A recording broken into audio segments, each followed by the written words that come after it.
This episode of Area Code Batavia is brought to you by 212 Degrees Construction Group.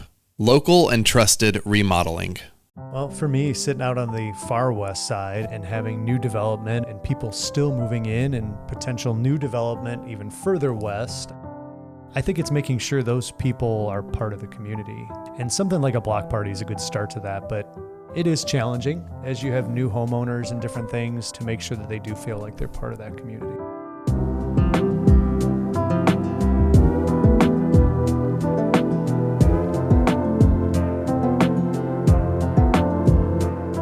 Hey everybody, I'm Richard Clark and you're listening to Area Code Batavia, a podcast about what it means to belong in Batavia, Illinois. I'm here as usual with Alexa Sweetenbank. Welcome, Alexa. Thank you, Richard. So you said you wanted to talk about the blimp. I love the blimp. I saw the blimp for about 2 seconds yesterday when I was driving back to McDonald's because they didn't give me the basket of fries that I wanted. And I was very frustrated about that. Sorry to throw a local business under the bus, but McDonald's forgot my fries. One time they forgot my Sprite. Not this one, a different one. And I wasn't thinking, and I put my car in reverse to go back and get it, and I hit another car. Oh my gosh, that's the way it should work. Yeah, it was wild. Yeah, and they should have to pay for it. Yep, whip it in reverse. Yeah. Okay, so last year there was a blimp? All I know is that there was a blimp somewhere at some point because I saw it driving down Prairie, I think. Yes. There was blimp sightings at the quarry. Okay. And then there was a blimp sighting on the deck at Sturdy. And meaning the blimp went to these places? It landed on these spots? No, it was just hovering. Okay. And then there was some talk at the brewery. People were saying, like, why is this blimp here? Like, what does it mean? Like, I'm looking up the blimp and I'm not seeing why any reports. You're saying people thought it was bad? I think people are suspicious. To me, the Goodyear blimp is like the Wienermobile. Like, it's exciting in when the sky. Shows up. Yeah. Yeah, it's like a flying Wienermobile. Mm-hmm. In the sense that it's like a landmark. It's like a moving landmark that everyone goes and sees. Like the big boy train. The train. What's wrong with the blimp? Is it just because it's in the sky, people are scared it's watching you? I think people are uneasy about it. But tell me why. Why are people uneasy about it? I think people think it's like a surveillance thing. We live in a blimp surveillance state. How long was it in Batavia? No one can be sure. Did it fly through the Fermi bubble?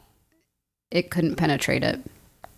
It couldn't. It bounced off of it. It just bounced right off. You're just making things up now? I am. And I want to have a newsletter called Blimp Watch? Blimps to Glimpse. Like where every newsletter is a different blimp to glimpse? Yeah, like how Dustin Piepers is news you can peruse. Mine is blimps to glimpse. Okay. I think that it was kind of the biggest thing that happened downtown this week. Okay. Interesting. A lot of buzz. Yeah, people were saying, hey, what's that blimp? I just saw it briefly and I forgot to mention it to literally anyone. I've been talking about it for 24 hours straight. I noticed that it was going faster than I thought blimps See, went. that's suspicious. No, it's the opposite of suspicious. If it was surveilling, it would maybe it's got infrared and it's just like taking a snapshot of where everyone is in that moment. It's like a flock blimp. It's creating like a Google map, but people are orange. What does the blimp do? I don't know. I think it just travels. I mean, it does like record football games. Is there a person in it? Absolutely, there's a person. That's awesome. There's got to be a person in it, yeah. Okay. One thing I can talk about is that we have officially decided to have our next live show in, I think, less than a month from when people will hear this. Mm-hmm. Definitely less than a month. It'll be August 27th. Yes. 7 p.m. That's a Thursday. Save the date. Get a babysitter. Buy a membership to the 6:30 because that will get you in free. And come on down to Sturdy Shelter. Alexa, it seems like we might be doing this on the deck. Yeah, weather permitting. We'd like to. And we have some great guests. We have some guests. Is anyone locked down? Yeah. Okay, who can we say? Well, Abby Beck. Abby Beck. Speaking on behalf, also an alder person. We've had her on the show before. Speaking on behalf of the Conservation Foundation. Yes. So the topic is around the river because of the deck and because it's the dog days of summer and the river is an important piece of that. And Marcus Jansen from Ball Horticultural talking about native plants and the river ecosystem and how important it is to Batavia. And you will be there as well. Yes, You'll be co-hosting. will be co-hosting. I have no idea what that's going to look like. I was on that other live show the one time. Yes, but you didn't like help me interview people. Sure. Or host the show. So that'll be fun to figure out. Yeah. Brand new world. Okay, so world. Come brand new brave world. Yep. You might even be able to glimpse the blimp from the deck. You never know. We're going to get it scheduled. We're going to have the blimp on as a guest and it's going to land there. And destroy the patio. The deck. We're going to have a blimp sighting right there between the deck and Paulus. Yeah, that's perfect. Yeah. There's tons of room right there. For a good year. Yeah. The Army Corps of Engineers will shut us down. Hope not. They'll hop out of the blimp and That's say, who's in the blimp. You can't have a blimp here. Yeah. You're shut down. It's like, you're the blimp. Yeah.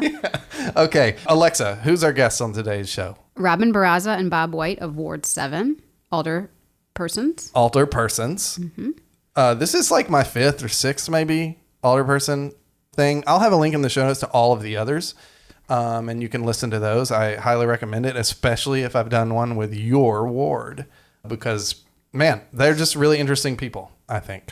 So the interesting thing about these alder people is that Ward 7 is in the west side, right? Sure. I think the west, like, obviously, like, there's the west side of downtown. Yeah. But the farther west you go, you just think Randall Road. And yes. That was, to me, the most interesting thing about the conversation was talking about sort of when you're on the west side, how do you think about yourself and your community? I sort of wanted to go in going, what is your community united around? Because like when you and I see each other outside of this house, we are at Sturdy Shelter. We're downtown.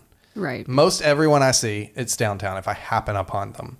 And they have some real answers. And it made me think about like when you are in a place that isn't near like walkable or situated around downtown, you have to create opportunities to establish communities. And that is a lot of what they talked about is how they did that and how they experienced that. If you want to hear more from Robin and Bob about their favorite things in Batavia and other things, we did a Batavia Faves segment for the 6:30. You can become a member through the link in the show notes, and you can find that segment in the link in the show notes. We also, for that episode of the Batavia Insider, Alexa and I talked about AI. We wanted to talk about it because it's been really prominent locally, and we thought it was a good time to sort of hash out what's going on and what can we do about it. So if that piques your interest, definitely check it out. Check out the link in the show notes to that Batavia Insider episode. All right, here is my conversation with Robin Barraza and Bob White.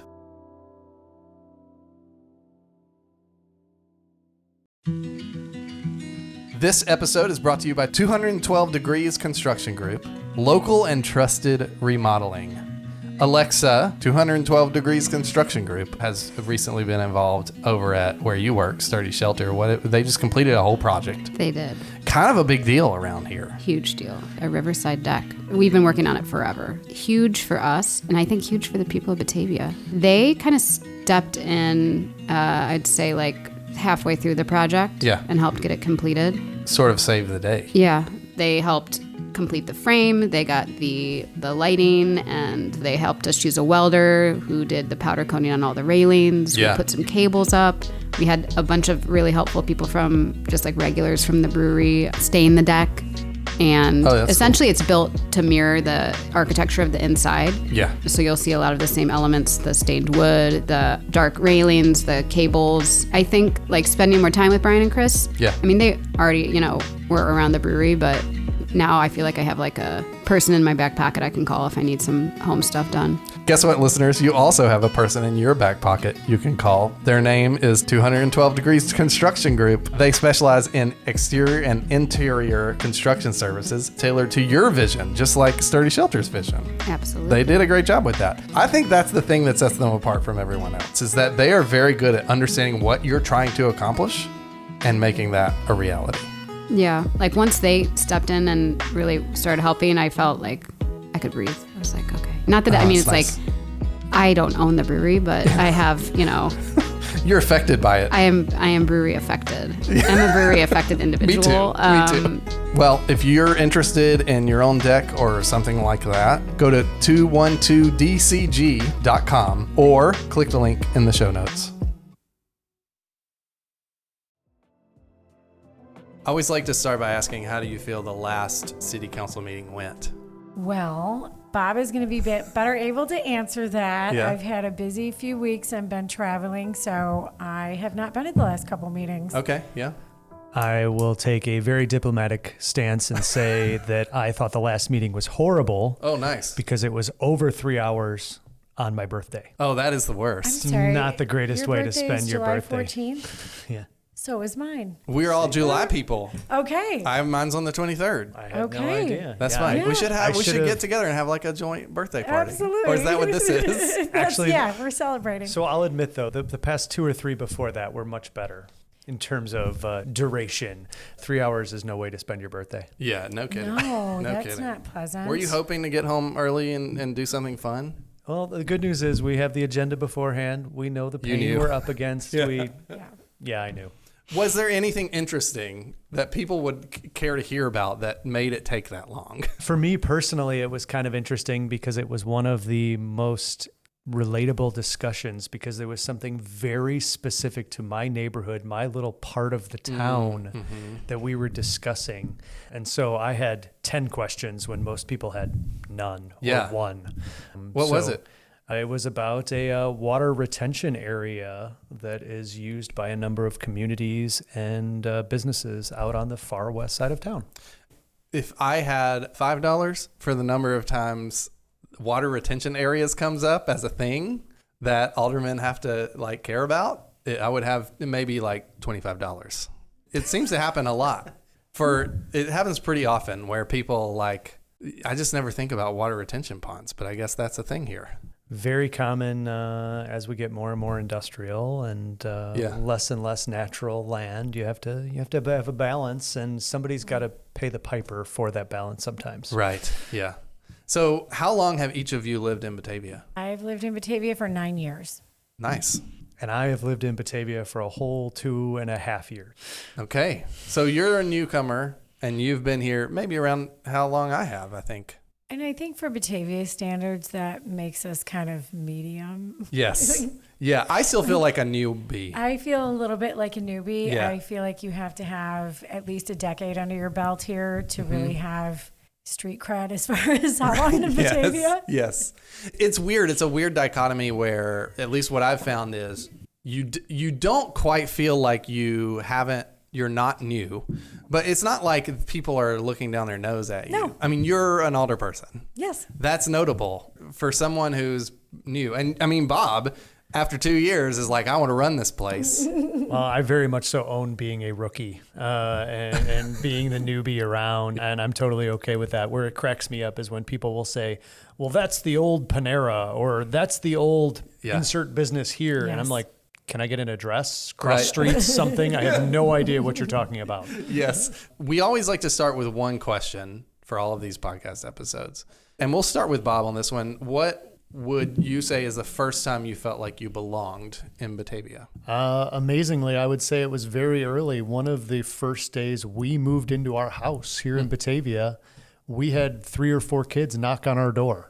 And Do you have kids? I do have kids, and they said, hey, can your kids come out and play? That's incredible. We heard you moved in. Yeah. We don't even know how old your kids are. Yeah. Can they come out and play? And I was blown away by that. Yeah. It was wild. I guess it's obvious, but just to point it out, like if your kid belongs, you feel like you belong. Yeah, That's how you feel? How welcoming that was to have that happen. And we've already moved once here in Batavia, even though that's crazy and a separate whole story. We try to do the same. We're going to have new neighbors this weekend. And guess who I'm sending over? Yeah. I'm sending over the kiddos. Yeah. Probably with some cookies. So when that happened, where were you living? In Batavia. But you said you moved. Oh, ironically, Ward 7 to Ward 7. Okay. Still Ward 7. Still Ward 7. Got it. Bob lived about 4 houses down from me. Oh, wow. When he moved here. And that's why he moved? That I think I drove him Too out close. of the cul-de-sac, yes. Yeah. One of the things, though, about that, there's these 2 cul-de-sacs that kind of connect together. And if it is above 30 degrees outside, there is a gaggle of children outside playing. Oh, I love that. Playing from daybreak until dark.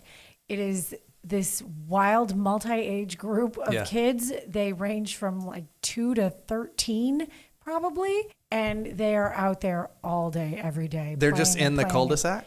They have all kinds of games they play. So it's not a park. They're just making their own fun. It's in the cul-de-sac. Wow, yes. that's cool. It is kids outside playing nonstop all day long. So I'm sure they were head over heels for some new faces when Bob and his kids and his wife and kids moved in. Yeah. So that does not surprise me at all.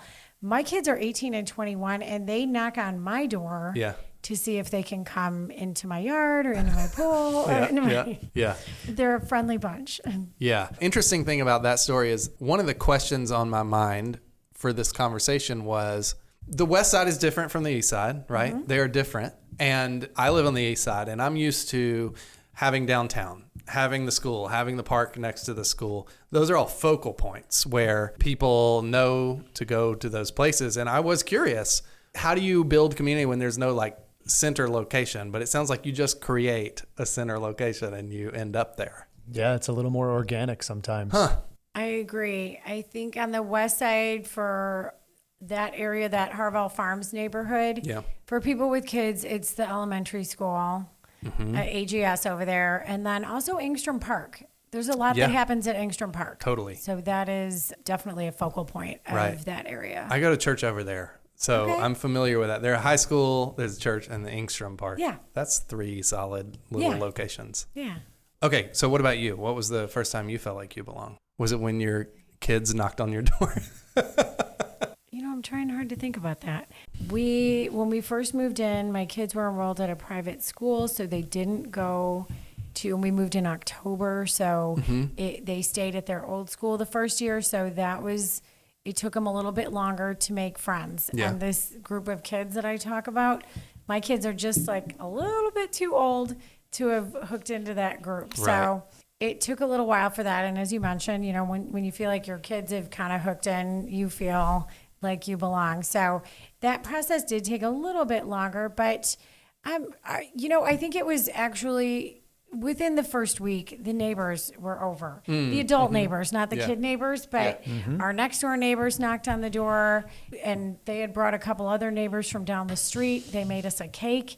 One of those things that you don't think actually happens anymore, but no, they made us the best chocolate cake I've ever had at the end of your old cul-de-sac. The woman down there that made it, I won't put her name out, and they gave me the recipe for it. Everyone starts asking her for chocolate cake. Right, everyone's going to bother her for that. They just knocked on the door, brought us a cake, gave me the recipe, gave us their phone numbers. There's a woman at the end of the cul-de-sac that maintains a contact list for everybody on the street and shares that and invites people over periodically. She had a little gathering that first week for the women on the cul-de-sac to come over and just have some coffee and chat. And so it was just really quickly, as soon as we moved in, the neighbors just started making contact and reaching out and being really friendly. So, that's cool. I got to chime in with a second story, though, because now as I've went to a second house in Ward 7, Ward 7. I'm in the Winding Creek neighborhood now, and we actually just had our first ever block party for the Winding Creek subdivision, and I was blown away. Like, there must have been 250 people out in one stretch of the neighborhood. So even though that's obviously a very new neighborhood, all within the last couple of years, building that community is already starting there as well. And you see the number of kids running around and the number of families connecting. It was really props to the people that put that together too. They had food trucks, they had entertainment for the kids. Awesome. Like, it was the most elaborate block party I've certainly ever been to, but it was good to see that growth in a new neighborhood as well. Yeah, this is really interesting to me because of y'all really are creating like your own little community out there, and not in a bad way. You know what I mean? Like we really do rely on just the infrastructure around us to create. Like, a block party is something I've thought about. I want to do. I don't know if I want to do it, but I want to encourage someone else to do it. Yeah. I understand. I would like to attend a block party, Exactly. not necessarily organize Or like make it one. literally limited to our block. We could probably do that. It's never like we are actively feeling the need for it because there's just places to go or whatever. Mm-hmm. But it's really interesting to me that you have this group of people that's being sort of forced to be more proactive as a result. I feel bad because I'm like painting a picture of like there's nothing out there. That's not true. And I would like you to weigh in and tell me I'm dumb if I'm like, because I don't go, I'll be totally transparent. I don't go to the West Side a ton. No, I mean, it's one of those things. You have to have the motivated people that are excited, they're engaged, and they're ready to do something like that. I find when you are in a new neighborhood, though, sometimes nobody knows anybody, so we're all kind of on equal footing. Mm-hmm. And that kind of takes away some of the barriers to just engaging with each other. And we're starting from scratch, so let's do this together. I've lived in a new build neighborhood before, and I did find that kind of, okay, we're all from somewhere. We're all new here. We're all going to forget the other people's names. Yeah, it's just normal new neighbor stuff. That is a really good point. Like the fact of moving into a place where the homes are new, they've just been built, and you all know that you're all new.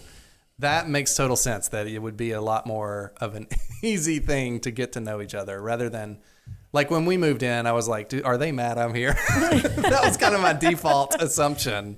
Did they like the old neighbor better? Exactly. Yeah.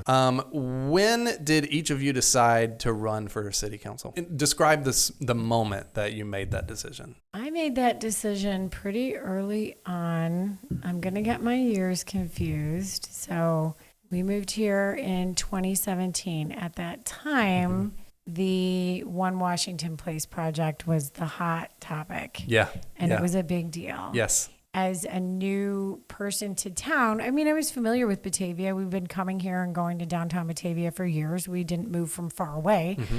Can we summarize what that was in case people don't know the One Washington Place? One Washington Place was a proposed development on the east side of town along Route 25. It was going to be a large apartment development that would have brought a lot of residences and, created some population density and some development in the downtown. And it was going to be mixed use as well, right? There was mixed use, yes. So it's going to have businesses in it possibly as well. Yeah, so I believe that the street level was for businesses. Okay. And then there was parking and there was apartments and all of that. And it, to me at the time, seemed like a really great idea for downtown Batavia. Mm-hmm. I think most people understand the fact that businesses need people to patronize them to stay in business.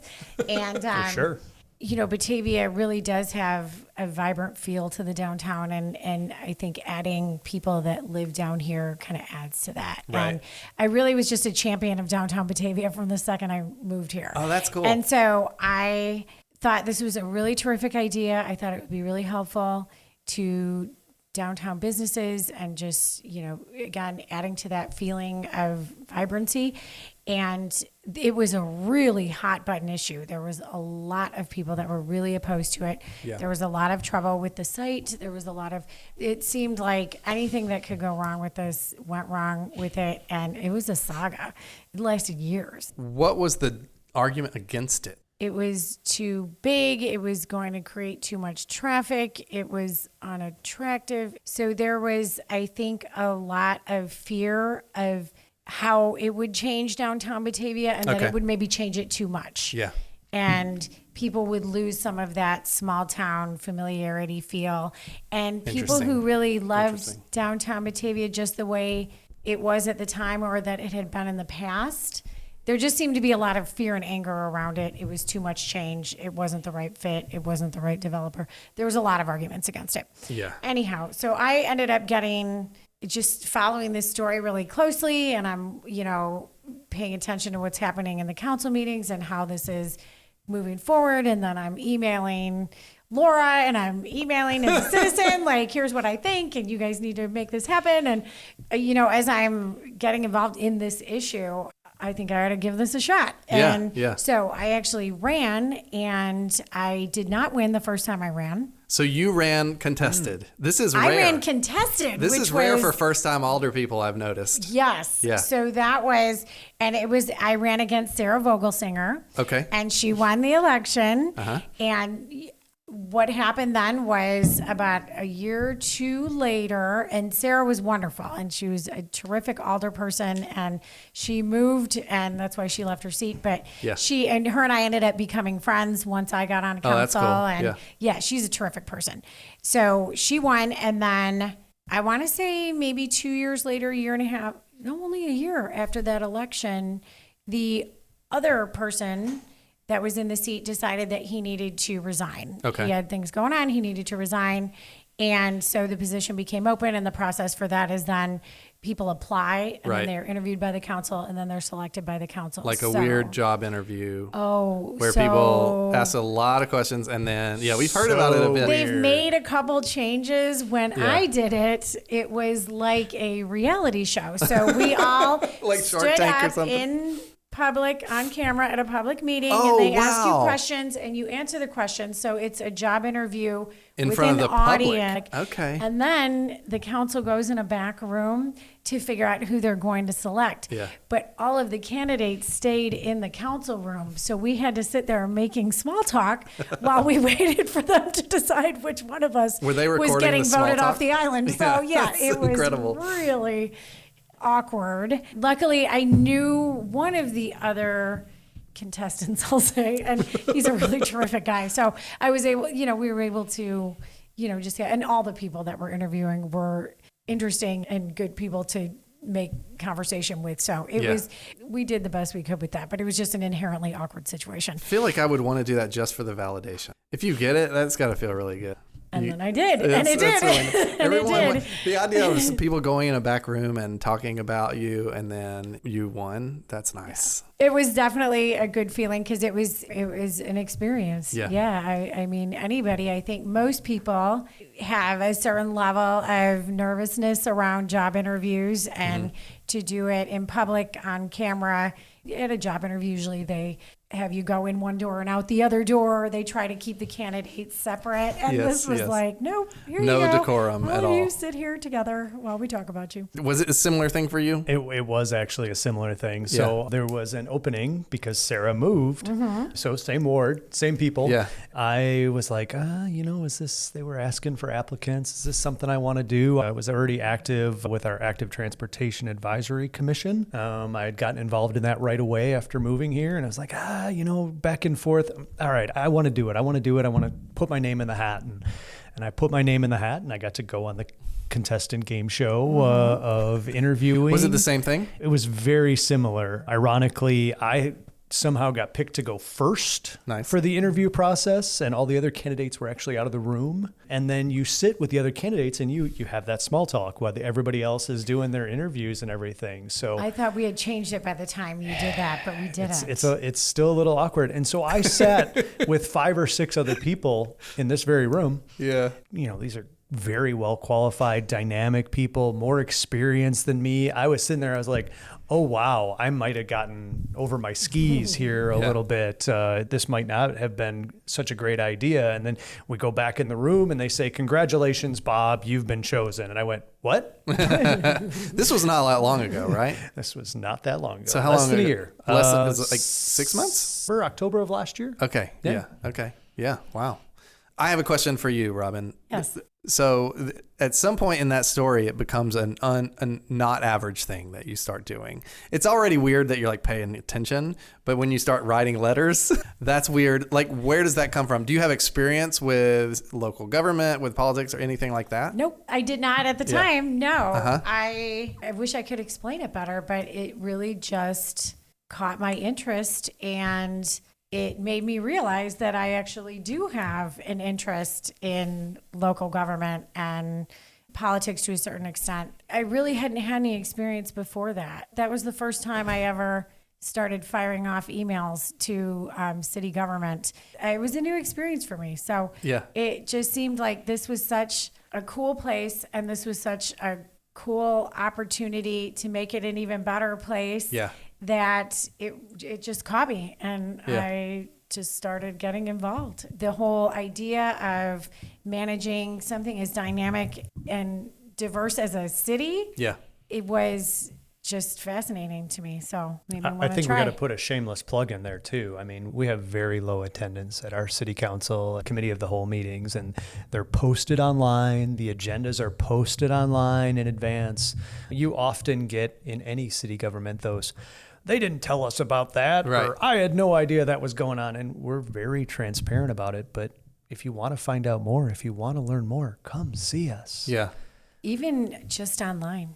You can don't watch even have on to YouTube. leave your house. Yeah. You can I know a just few watch people on who watch YouTube. on YouTube pretty regularly. Yeah. I was talking to I'll someone. check in on that often We have while about we're 4 sitting or there. 5 Yeah. there. Yeah. Yeah, and then it'll be 10 viewers, 12 Yeah. viewers. Yes. Yeah. I was talking to someone today who said, I was telling them I was interviewing you guys, and she said, "Oh, Bob's the only one whose voice I don't recognize when I'm listening to the YouTube." Just because you're so new. To Okay. the YouTube. Okay. Yeah. Wow. But she doesn't get to know that you prowl back and forth Yeah. during the thing. Fair. What made you want to do it, though? For me, it was a combination of having some family that had been in small government as well. Okay. City government, a little bit of inspiration there. Yeah. And then, I have 2 young sons, or young and youngish. Mm-hmm. So a good inspiration there, and getting involved more in the community too. We moved to Batavia only a couple years ago. And so it's kind of funny to get to know additional people. You have to put yourself out there. Yeah. So last night I was at a junior high band concert, and I saw another alderperson and said hello to her. And then my neighbors down the way were also there. And then, oh, by the way, there was somebody from the Active Transportation Commission that was there. Yeah. I was there too, I think. By the way. That's funny. Yeah. And so it was another one of those ways to get more involved in the community, give back some. Obviously, we spend a lot of time, not just on our birthdays, working with community, taking time. And so it's another way of giving back. I'm curious, like, what people in your lives thought when you expressed interest, or did you tell anyone?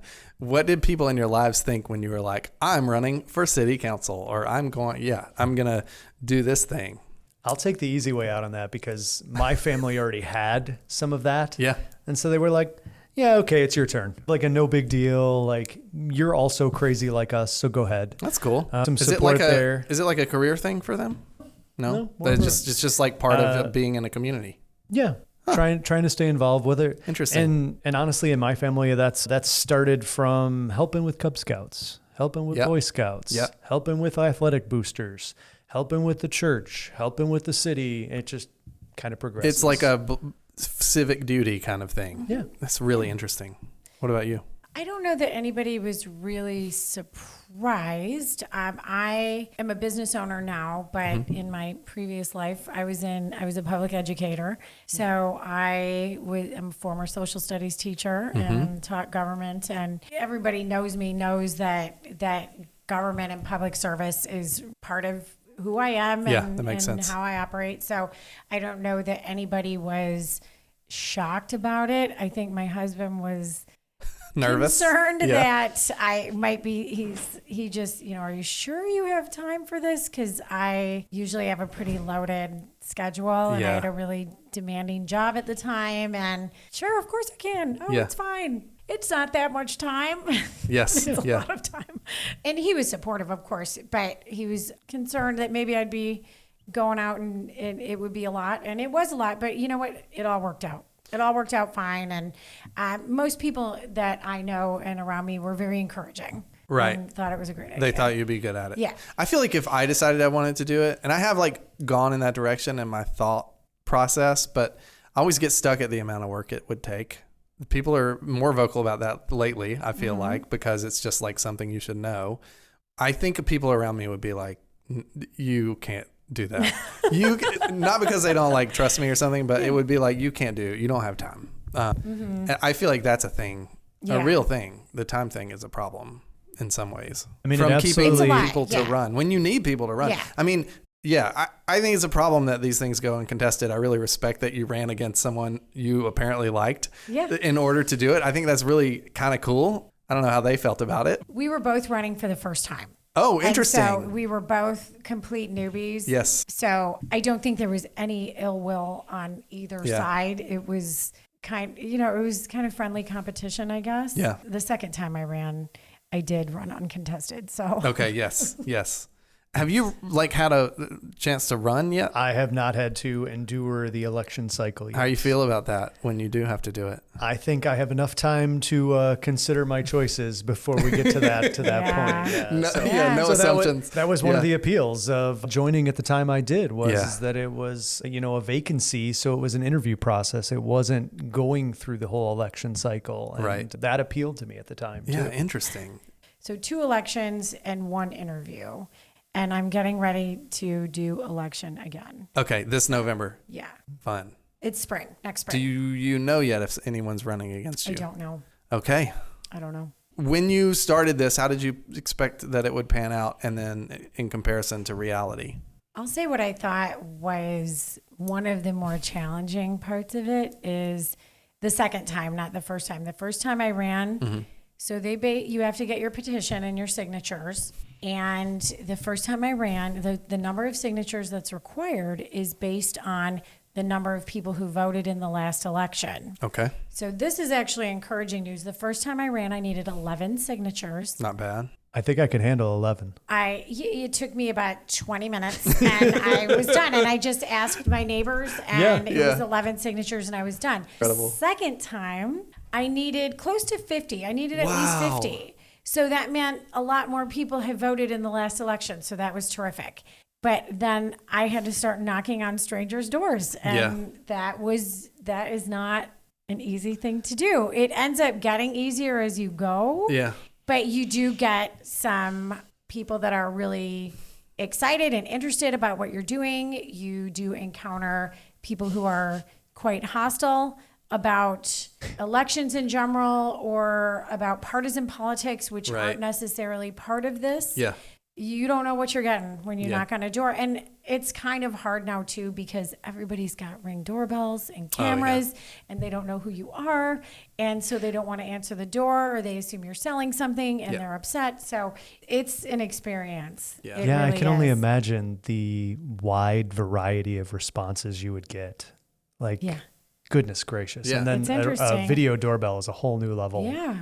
And then you feel like, I've been out here for 4 hours. Aren't I done yet? And you've got 6 signatures because nobody answered the door. Yes. And so it's some work. I think one disconnect that people have with the city council is just the degree to which it's just regular people.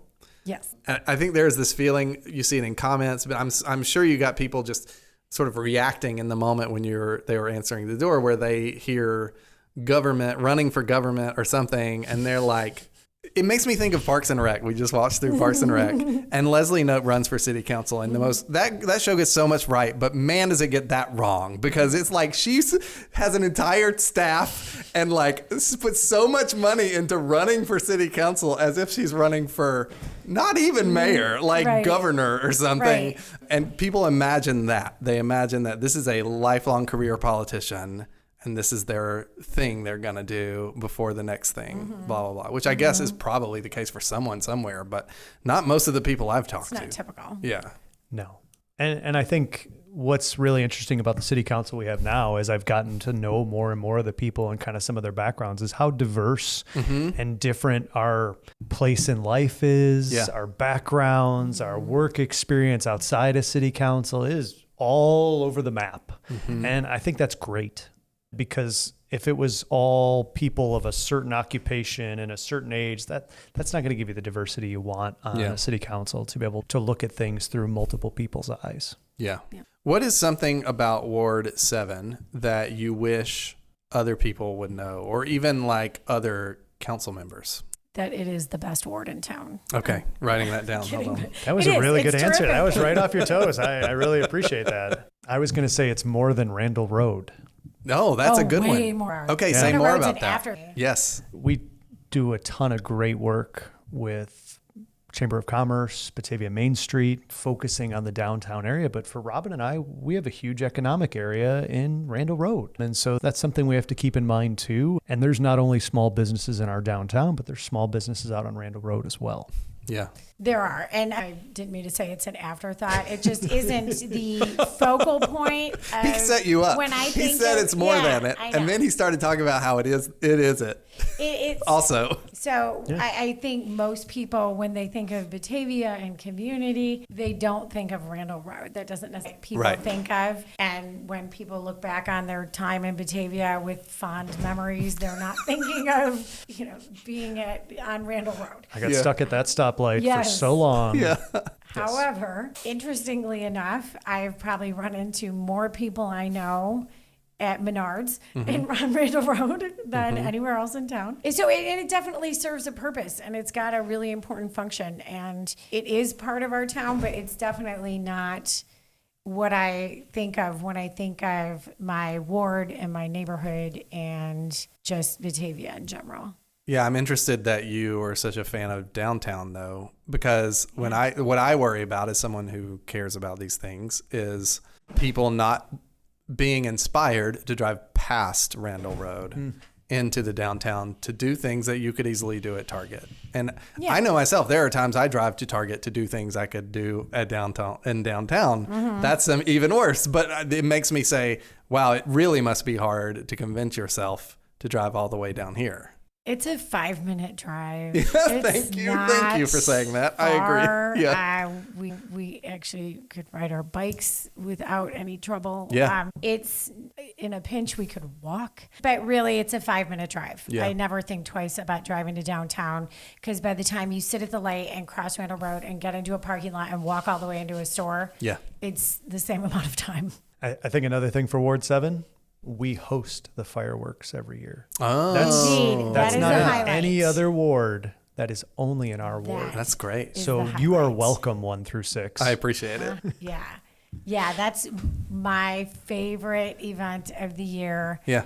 The first year I was here and I saw people staking out their spots in Engstrom Park. Yeah. I turned around and ran home and started rummaging through the garage like, oh my gosh, I need some rope and some stakes right now. We have to get a spot. And so I ran back down and staked my spot. And that actually felt like a very Batavia thing to do. Totally. And I have my same spot every year. And now I can just send my kids down to do it because they know exactly where I want to sit. Yeah. And mark it out every year. Because you brought it up, I'm going to give a pro tip to people. The church across the street, you can just go over there and there's always plenty of space. No one's going to kick you out. You're actually actively welcomed to just go and sit over there, and it's as good a spot as any. Be sure that even if I didn't stake out my spot, I would be fine, perfectly able to find somewhere to sit. But it's just fun. The fun of the tradition of doing it and seeing all the different materials people use to stake their spots out is pretty hilarious. And it's just, one of those kind of quirky neighborhood things that makes it adds to the fun of 4th of July. What would you each say one of the biggest challenges facing your ward is, other than finding a spot in the fireworks show? Well, for me, sitting out on the far west side and having new development and people still moving in and potential new development even further west, I think it's making sure those people are part of the community. And something like a block party is a good start to that, but it is challenging as you have new homeowners and different things to make sure that they do feel like they're part of that community. Mm-hmm. I think it's really different being on the east side of Randall Road. It makes a big difference. I feel geographically connected to downtown pretty well. I just shoot down Main Street and I'm here in 5 minutes. Because you're where again? I'm in the Harville Farms neighborhood, which is just south of Main Street and east of Randall Road. Okay. That, Randall Road it's a big barrier. Yes. And it does feel like you're on one side or the other. Yep. And actually when we moved to Batavia, it was important to me to be on the east side because we had lived out the east west. side of Randall Road. And I wanted to be more in a town. Yeah. And I wanted to be connected to a downtown area. And so I was only looking on the east side of Randall Road. Right. And maybe to me, that's a bigger barrier than it is. Maybe it's more psychological than actually, it's 20 feet wide. I would say, honestly, too, another big challenge for our ward is pedestrian and traffic safety along Randall Road. Right. It's not something we have utmost control over all the time. Yep. Which I always have to throw in there because people never understand the difference between county and state and city and responsibilities on those things. But because it's a barrier the same way you're saying, whether it's myself or my wife going for a run, a jog, or whether it's me telling a teenager, I don't really want you biking across there. Yeah. That was a huge issue challenging for me and my kids when they wanted to ride their bikes to Target. And we want to go to Target. And, you know, once they became a little bit older, I would allow it. But I specifically was do not cross at Main and Randall. You need to go up another block because of the speed of people coming from the south, because the next light is way down there. Yeah. And people come up quickly. So just that safety issue on Randall is a big deal. Another issue, I think, for Ward 7 as far as Randall Road is there's a lot of vacancy. It's very expensive to rent. Yeah. And so it's prohibitive to smaller businesses in a lot of cases. And they're big spaces. They're really big spaces. Right. And with so many changes in retail over the last decade, the need for those giant retail spaces just isn't what it was. Yeah. So I think it's going to be interesting to see how it evolves. And kind of back to your point of competing with downtown, you know, when you look at these spaces and there isn't necessarily the market for all that large retail, so these spaces are going to have to be something. And I think they'll continue to evolve into more things to do rather than things to buy. Yeah. And so more activity-based things, and which is great. Like, who doesn't like pickled? It's a smashing success over there. Air-conditioned pickleball. Air-conditioned pickleball. Right now, oh man, I bet they're killing it right now. People love it. Yeah. And For people listening, it's smoky outside. I just want people to, in case you hear 90 and listening. smoky. Yes. So indoor pickleball, I mean, good luck getting a court, but if you can. So I think as we see more of that developing, how do we manage that development and balance it with the needs of our downtown? So how do we not cannibalize each other, right? Yeah. How do we coexist and offer separate types of entertainment or shopping or dining or, you know, so that both have an appeal, but they're not competing. Yeah. What is the tough answer? to How hold do that we do balance. that? How do we do that? I think the first thing is to look at the space. So the space in downtown Batavia, there's not large spaces. You can't do a pickled here. You cannot do pickled in downtown. So I think Randall Road, I thought that was a perfect use of that space. And that was terrific. So anything that really needs a large space like that, I think is going to be one of those things. Great. The indoor golf places, the pickled, the things that are drawing people for activity based ways to spend their time and money and that need a large space. Yeah. Great. That's a Randall Road thing. You know, we can't have Menards in downtown Batavia. You know, that is a large retailer that is actually, you know, they're really busy and quite successful. So, And it's not just me. No. Sorry, I spend too much at Menards. I literally spent half my life in Menards. It's a little too close. Yeah, it is. It's too close. So I think that's what we'll have to look at as we're looking at different development proposals over the years as to what complements rather than competes. That's really, that makes sense. What has being in this role taught you about yourself? I feel like I'm back at the city council interviews now, having to answer a very tough question in front of a live studio audience. Yeah. I think for me, it's taught me that I do tend to blend in or converse or discuss with people very quickly, very easily, from a wide variety of backgrounds. And I think that just comes from my professional career in sales, where you do have to be able to talk to a very wide variety of people. I think it's just really reinforced that fact to be able to try to make some connections with people on a very quick basis. Yeah. I think that's a partial answer, but I think that's the best you're going to get. It showed you that you were good at that and that was valuable in this position. Definitely reinforced that that was something I was talented in and something that really helped in this position. Had you questioned that before? Not particularly, no. Yeah.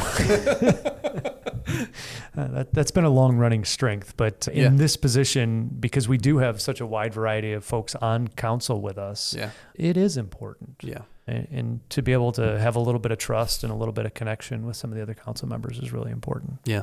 And I think that's evolved I think right now the council that we have, there's a level of trust and respect amongst council members that is really conducive to moving our work forward.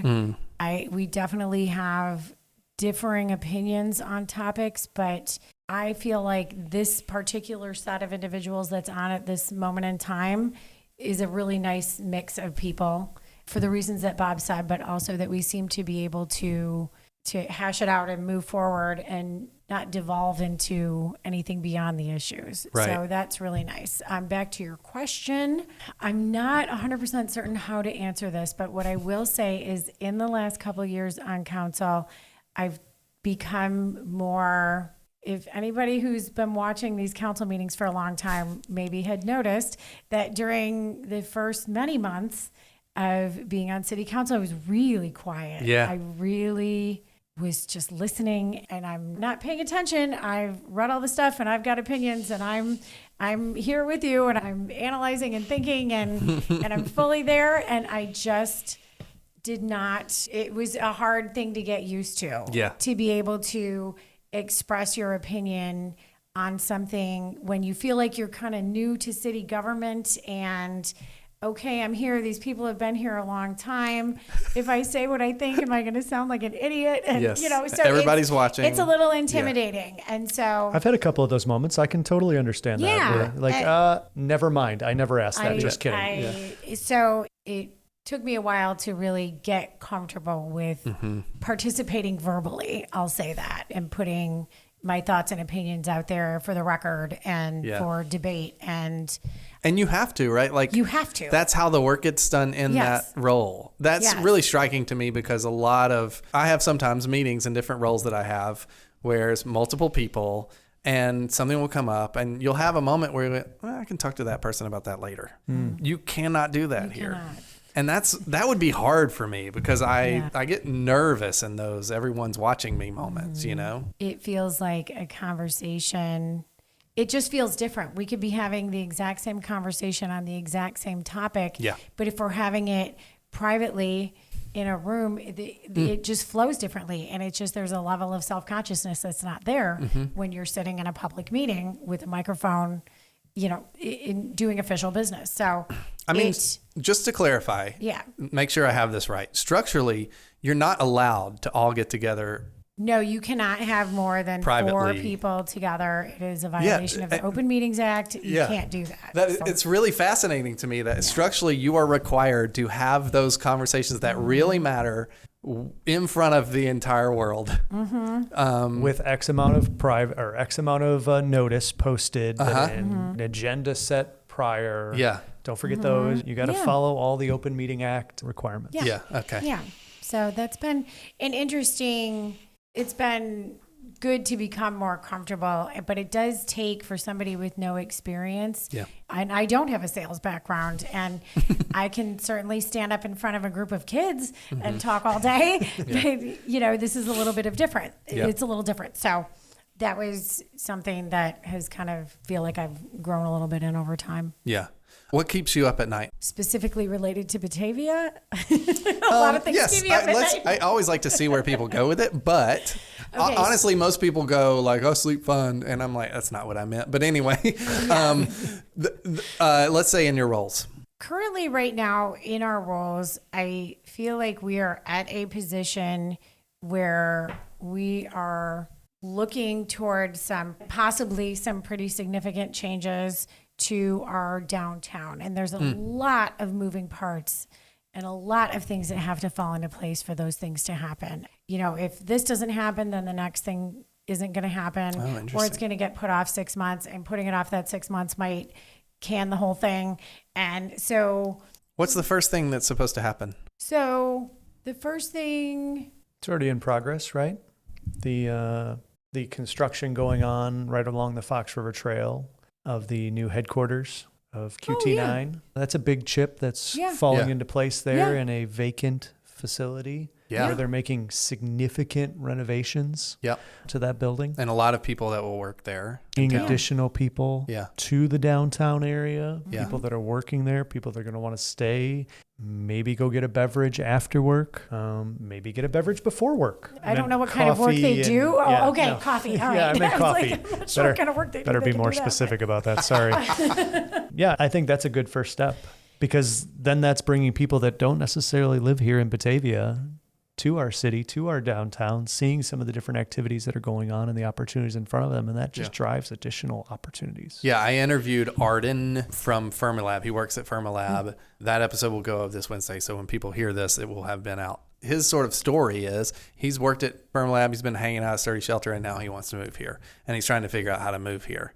And that I like to see that replicated over and over. I feel like could happen. I think that is exactly what has to happen. I think the trick is always, I mean, when you look at just the numbers, we're a town of 26,000 and we're looking to create a vibrant and active downtown with businesses that are successful, small businesses that have, you know, personality and that feel like they belong in this community and that are interesting and are different from businesses anywhere else. And that's the kind of community that we're trying to create. So financially, though, to support that type of community, it's not just going to be the citizens of Batavia. You have to have people from outside. And again, I am not making this comparison. We are not trying to be like Geneva, but there is no way you don't support a corridor like 3rd Street with a town of 20,000 people. Totally. Right. People have to come from outside, and that's just the reality of it. So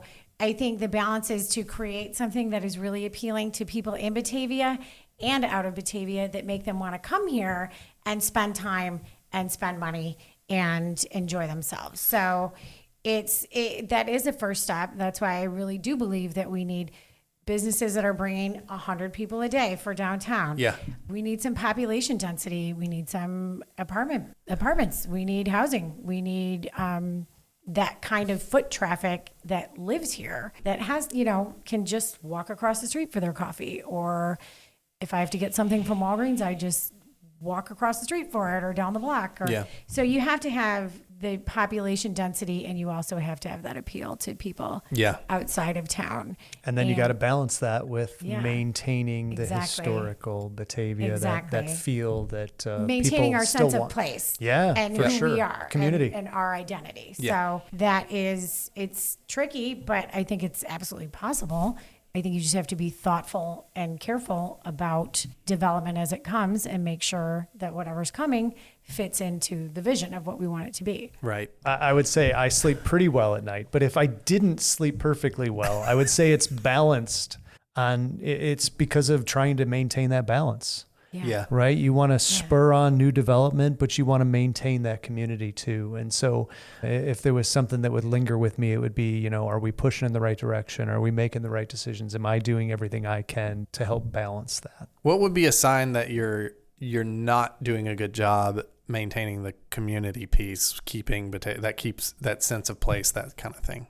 Well, I would say if you look at, I'm not going to name names of towns, but there's another kind of larger town in the general area that, 15 years ago had a lot of really interesting small-owned businesses and was a really fun place to spend time. And now when you go there, there's a lot of corporate BlackRock development kind of stores. Yeah. This is fun trying to guess who you're talking about. Taking the place of some of those really interesting, fun places. So now it feels like a mall. It could be anywhere. Yeah. And it is anywhere. Yeah. It's in 1,000 other cities across the country. Right. And I can walk into the same store anywhere, and it does not evoke any sense of place. Totally. And you can see it happening in real time. A town that I used to find very appealing, it now feels pretty soulless and kind of like a mall and kind of like I can find this stuff anywhere. Yeah. I have no reason to go there.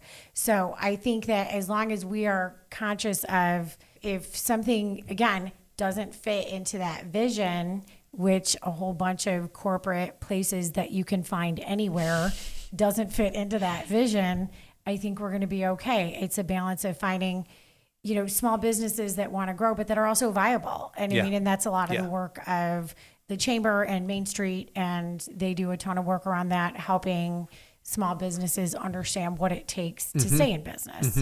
So, and not to make that even worse, but I feel like there's another way we could fail. And I travel all over the Midwest in my role. And there's downtowns you go into that it's like the Wild West, and there's tumbleweeds rolling around. Yeah. And there's nothing but boarded up buildings and for rent. And, you know, we could go too far that direction too. And that would also be a failure as far as I'm concerned. Because we do have a good situation today with our downtown. We always are trying to make it more vibrant. We're trying to bring more businesses in, but we're in a pretty decent starting place today. If that's what our level set is, we want to make sure it continues to improve and doesn't swing the pendulum the other direction. Last question. To you, what does it mean to belong in Batavia?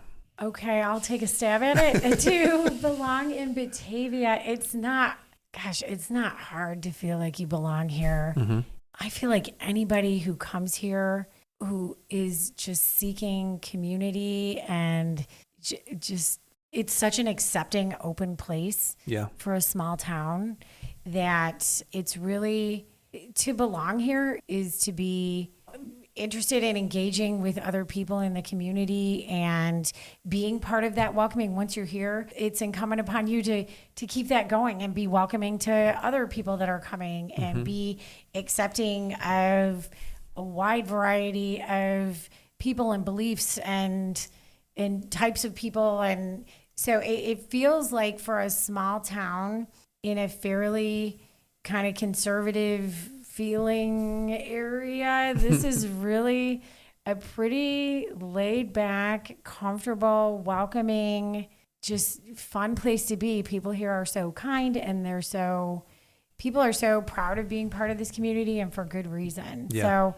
to feel like you belong is really, I think, to feel like you're part of keeping that going and maintaining that personality of Batavia as just a really kind of cool, quirky, welcoming, fun, kind place to be where anybody can just be themselves. Yeah. It's a comfortable place to be. It's kind of interesting too that it's kind of like the deeper layers too. You find yourself as a new resident, as I was, very recently here, and you discover things. So maybe you discover the Comedy Vault. Mm-hmm. You come from out of town and you do that, and okay, that's interesting. And then maybe you discover the Windmill Park, and you're like, oh, well, that's really nice. Wow, the Fox River Trail, that's really nice. I should make sure to come back here with my family, And then you discover the farmer's market, and you're like, oh my goodness, this is a whole thing. Yeah.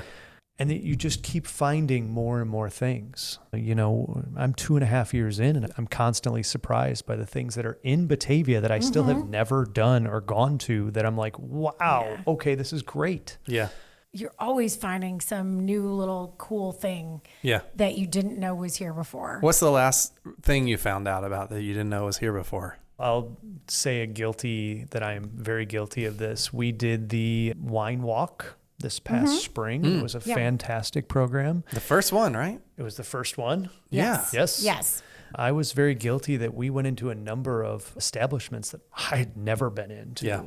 I have kids. I'm not cool. I don't get out. And it was awesome to see these different, whether it was a shop or a bar and restaurant in different places. It was awesome. And now we've tried to go back to some of those on other occasions as well. And we're still giving out some gifts, I think, that we bought all the way back in the spring as well. So, great time and stuff like that. But even just additional restaurants, additional stores, very cool stuff. Yeah.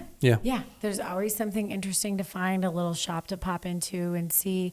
I think for me, and this, I feel silly saying this, so there's a group of actors that put on performances in this very building. Yeah, the Albright and Theater. I would come out of council meetings, and sometimes you'd see groups kind of standing there chatting, and they're on a break, and they're having a cigarette, or they're just talking about stuff. And for the longest time, I'm wondering, why are they right here doing this? What's going on? And so it took me a long time to figure that out. I have yet to see a performance, but I was like, that is the coolest thing. It's just this theater going on right above our heads. And then it's happening at City Hall is so awesome. Yeah. It's really cool. Yeah. Awesome. Thank you guys. Appreciate it. Oh, this is great.